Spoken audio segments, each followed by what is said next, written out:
La Samaritaine, c'est le paquebot, c'est le cœur de vie du quartier. Sans la Samaritaine, vous n'avez pas de vie. C'est un projet majeur de restructuration sur le premier arrondissement de Paris, donc le centre de Paris, qui va créer 5 programmes en intérieur de ce bâtiment, donc effectivement une majorité dédiée à un grand magasin, 36%, complété par des équipements de bureaux, des logements sociaux, un hôtel de type palace et une crèche. Le projet maintenant est bloqué. Donc pour nous c'est une catastrophe. C'est une catastrophe pour la vie de quartier, mais aussi une catastrophe économique. On a 3000 personnes en moins qui travaillent dans le quartier.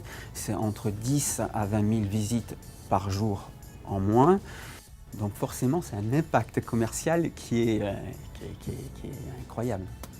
On tue le poumon, le cœur de Paris.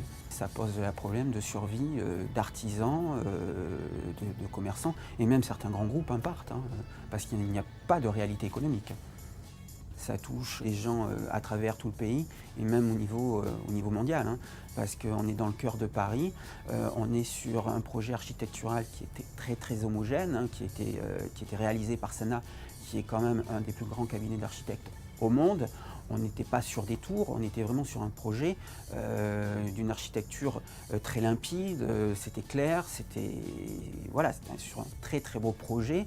Il y a eu une concertation qui a pris des années et des années, c'est fermé depuis 2005, on est aujourd'hui en 2014 et rien ne se fait. Donc nous avons lancé une pétition pour alerter sur cette décision qui est complètement incohérente. On va mettre en place des manifestations pour bien faire comprendre le désarroi des clients, mais aussi des riverains, parce qu'on ne peut pas rester comme ça. Le pouvoir public, je leur conseille, c'est de prendre acte d'une décision ubuesque et de faire en sorte que ça ne se reproduise plus et de faire réouvrir un chantier qui est humainement responsable et architectuellement très harmonieux.